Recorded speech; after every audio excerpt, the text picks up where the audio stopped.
Well, it's that time of year when not much new is happening in football, so people like me start looking for ways to look at the same information differently. Right now, question seems to be which position room is best, what condition are each position room in. So I'm going to jump onto that and give my input. See how it compares with what other people end up saying.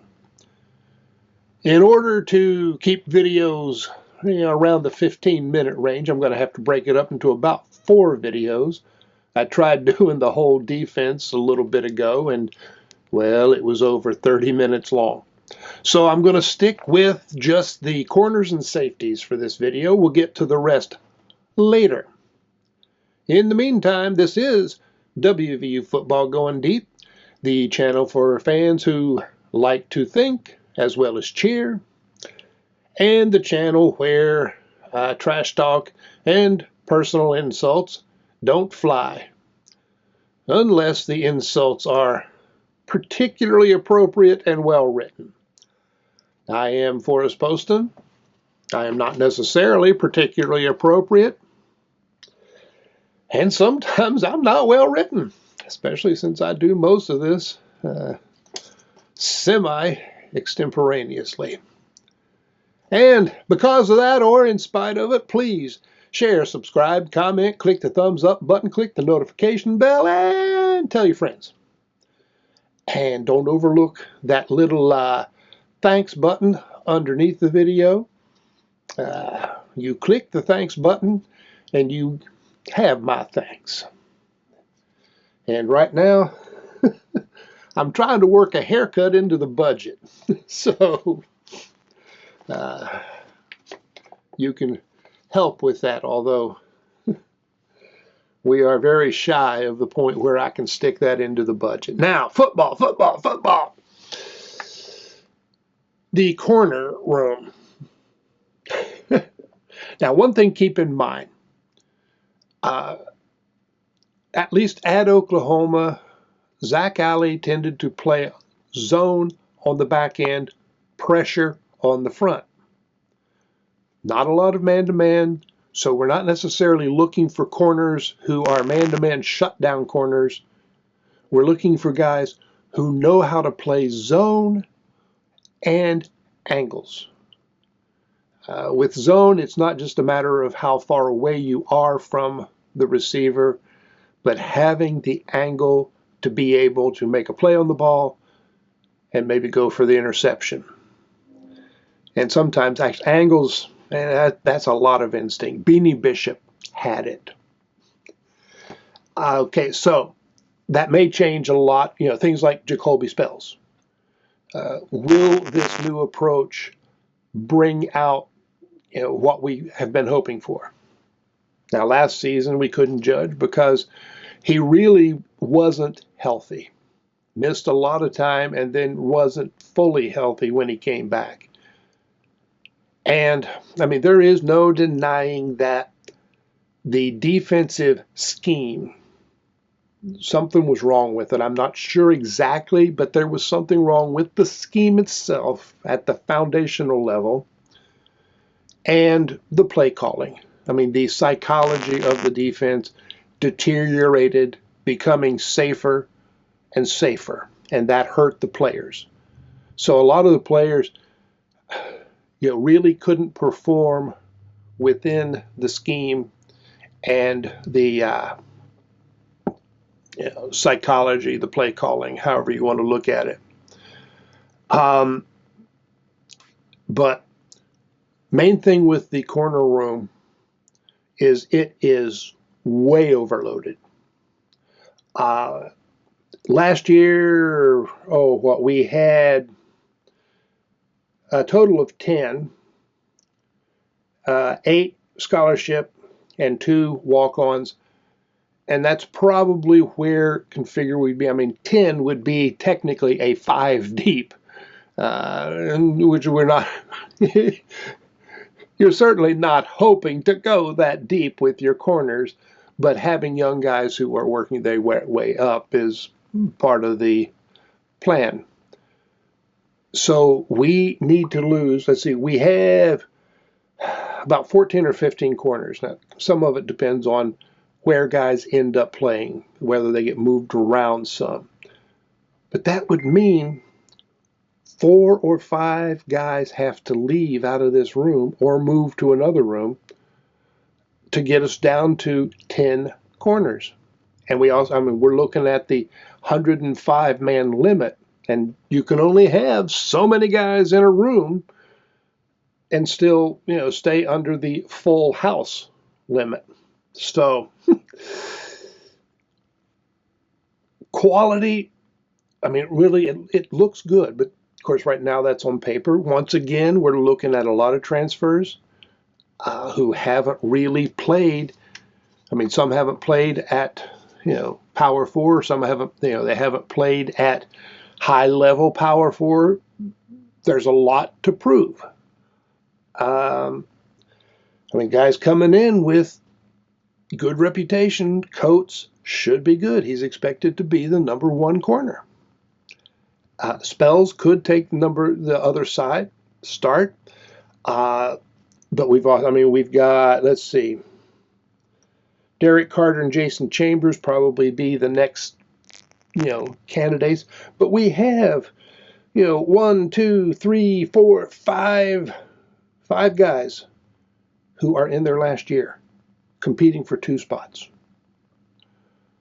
4 of those are transfers. I don't see them all staying after spring. I think we lose at least one of the transfers. Spells does not have the tape to transfer to a Power 4 school, but he might transfer down just to be able to play if he's not in the 2 deep. I would say he and Jackson are the 2 returning players most likely to book in spring, and then that would be either another returning player or a couple of the recent transfers heading out. But that would still leave a very, very good room. I mean, if the guys who transfer are going to be the ones who aren't in the 2 deep, so it shouldn't hurt us. The only problem with the room, we've got 5 guys who are in their last year, and then we have a whole lot of guys who will be in their first or second year. That's a big experience gap. So we need to hold on to at least 4 guys with plenty of experience. But I'm not going to say which room is best. I don't know, but this room is certainly in the competition. And even with injuries, we should be okay. We have enough players. Although, like I say, once you get past the first 4 or 5, the experience level just plummets. So let us hope we are past that, stretch of, injury bugs. I mean, it killed us several times. Safeties, very similar. I mean, the emphasis on defensive backs was necessary. Did it get overdone? Maybe. But as far as, corners and safeties, this is tryouts. This is not a spring practice where you are trying to install things and, actually build up on the foundation. We are looking to see who stays, who starts, who stays. And again, in the safety room, got a bunch of guys who have 1 year left.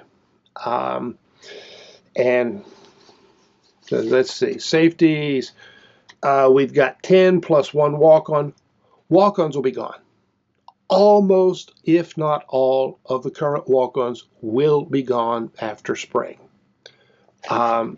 Number-wise, there's just too many people that have to go And you're going to start with walk-ons. A lot of them have already left. I mean, it doesn't tend to get announced, but they're no longer on the roster.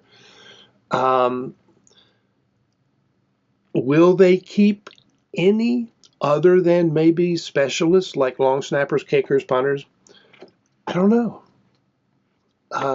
There are 2 or 3 that, man, I really like to see stay, primarily on offense, but numbers are going to, switching to this 105 limit instead of 120. It's going to be rough, and I hate to see it. Man, I love walk-ons. Most of them you never hear their name, but as a program, it's just terrific, and it's been great for the West Virginia program itself. But looking at the safeties, and if we include nickel safety, then we're looking at 13 players and 2 walk-ons, so 13 scholarship players. Tarnu, maybe safety, maybe nickel safety, could be corner. And safety and corner are both already rather full rooms, so it's not like he needs to move from one to the other. Nickel, might be, because we've only got 3 players at that spot, but 3, that's a 3 deep. Have to figure Tagaloa and Nelson is the most likely to hit the portal. He's gotten some playing time. He's got ability, but I don't see a path to much playing time this year. Justin Harrington, the potential star safety, if he recovers from injury. And that's going to be a thing. That's a theme in every room. If this guy, that guy recovers from injury, fulfills the potential. Whether the defense is mediocre, good, or great is largely going to depend on who comes back from injury. And hopefully, guys not getting injured. But then we're looking at Jordan Walker and William Davis. Israel Boyce played some last year, made some mistakes, showed some good stuff. Jason Cross didn't play, but his high school tape, aggressive, good ball hawk. I expect him to compete for playing time this year. Do we lose anybody other than just one? Not sure. A couple of the guys coming in are from, Jacksonville State. They're going to want to stay. They know what they're getting into. But we've got several guys with 1 year competing for 1 or 2 spots. And that just, if you're in your last year and you want to prove yourself, you can't prove yourself on the bench. So we may get one of the transfers transferring. I wouldn't expect more than one. Fred Perry looks to be the starting nickel. I think Tarnu could move there and compete for that. Scruggs, again, he's a 1 year player, lots of experience at a lower level. Does Jennings win the number 2 spot? He's got the ability. He had some good stuff last year. Now, I don't expect to lose Jennings just because after this year, man, he's got it. He becomes number 1 for next year because the others all graduate. But I do expect to lose at least 1 guy out of the nickel safety spot. So just in the defensive backfield, I think we are looking at a minimum of 5 guys transferring, potentially 9.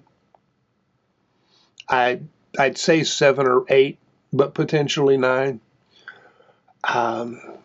So we're going to see a lot of change there.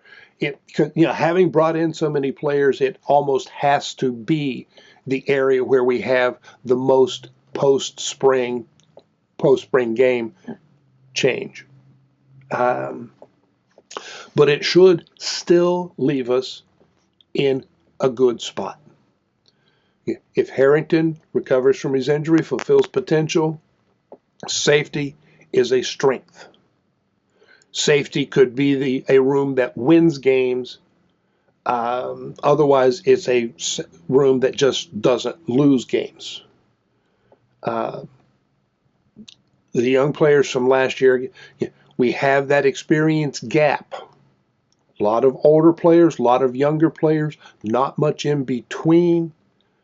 So transfers and injuries could result in a lot of youth at those positions, but the talent level is still good. So I think both rooms are in very good shape, but they're going to have to go on a diet. Then again, so do I. Meanwhile, I'll move on to linebackers, bandit, and defensive line for the next video. Thanks for dropping in. I'll see you later, and so long.